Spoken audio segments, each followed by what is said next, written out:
which were three paintings. There should have been a fourth. It was meant to be a complete panorama. Why he didn't finish them, who knows. But he did three, and he did the three main and important sections that show the whole of Sydney. So what we've done with the expertise of Paul Nicola bringing a painting to life, we've placed into those paintings the people, and those people do come to life.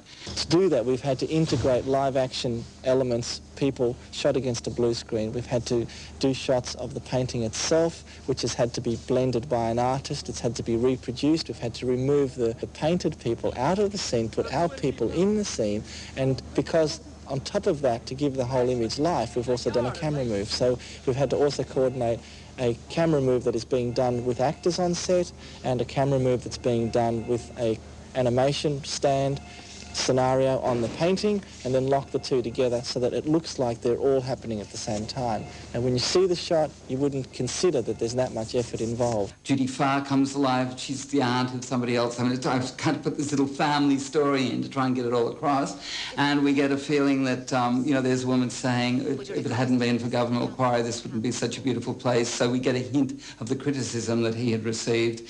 And then we also get a sense in the last of the paintings of four young men talking to each other. What are we going to do here? So we sort of bring in there a little bit the Blue Mountain story, that it's just been crossed, you know, between 1813 and 1817 the Blue Mountains were crossed, so somebody's able to say, you know, it's only 18 days to Bathurst, because people mainly walked still at that stage.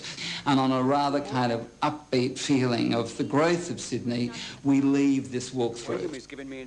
At the end of the Macquarie, they go out and they pass into a fairly huge foyer area.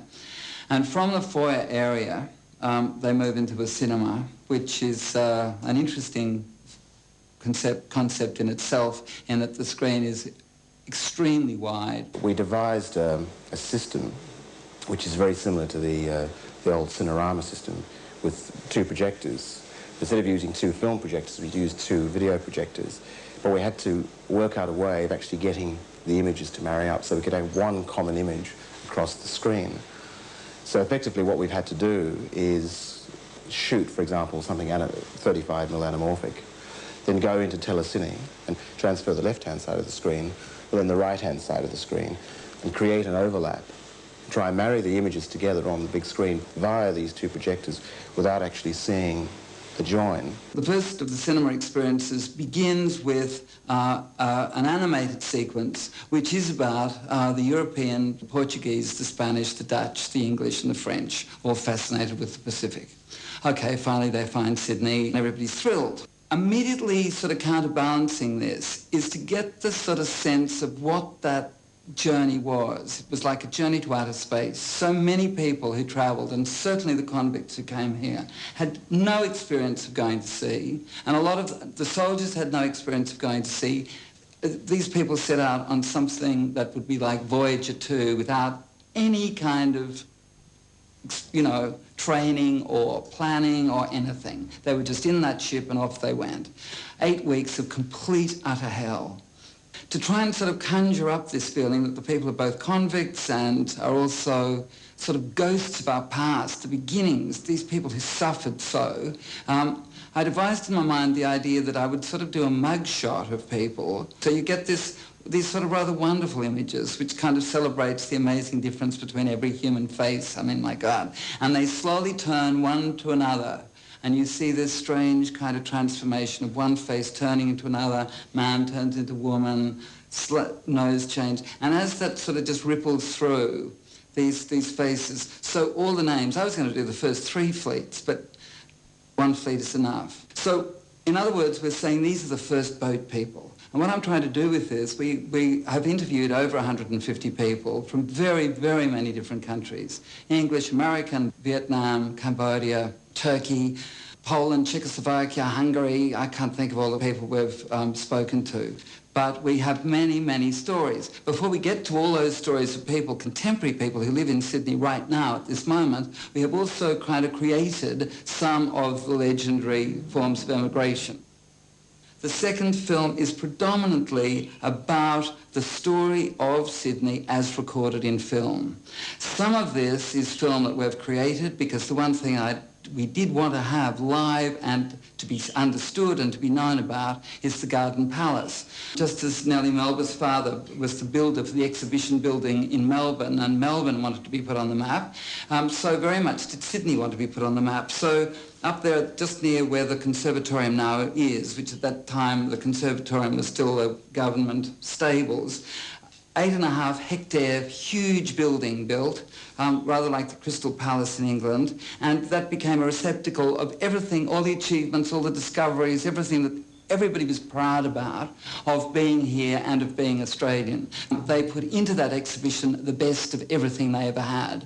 People from all over the world sent exhibits. And that fire was the most extraordinary thing, because at 6:30 one morning in 1882, smoke was noticed by somebody out on the harbour as just trickling out of the top of the dome, and 2 hours later the building was gone. I mean, it just burnt down like that. We're shooting with a different format to the way we'd normally shoot, but we're doing that for an effect purpose. We're actually filming with 16mm rather than 35, and we're also putting on these widescreen lenses, these anamorphic lenses, adapting it to that system in order to maintain a look of something that was made possibly as though somebody photographed this thing back then 100 years ago, more than 100 years in fact. So that's how really this film starts.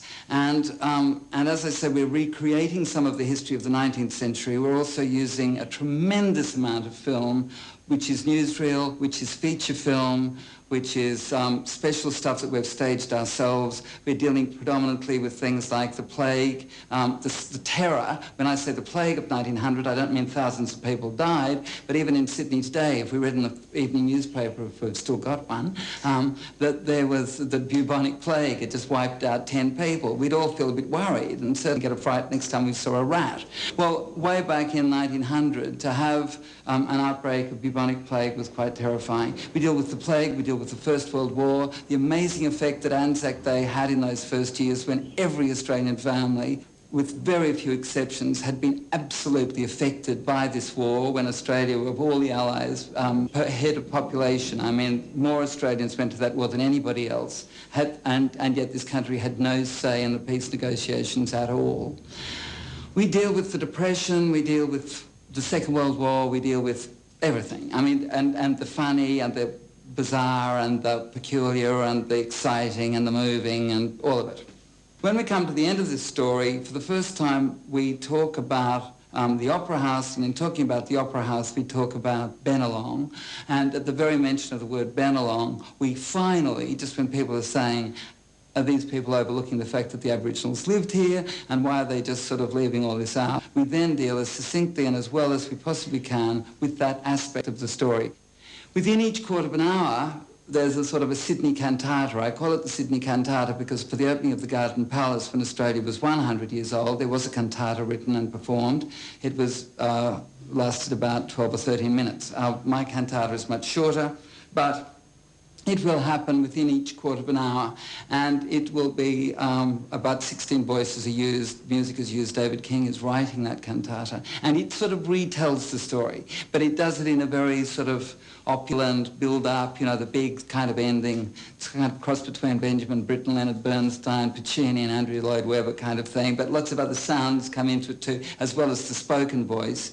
And my sense with that is that it gives an exhilarating kind of almost theatrical flourish of a finish to the experience. And at the very end of that, as the room darkens, the three stained glass windows at the end of the Mariners' Church in fact illuminate, and in those four, I think it is, faces of the people integrally faces shine out from those windows. As a cultural attraction, it's going to be the first for Australia, so I think we're going to add a really exciting dimension to the fabric of the city. The aim is that people learn to experience more in the very place that they live or are visiting. We don't kind of create heroes. So I would like Sydney to sort of have maybe a couple more heroes because of this program.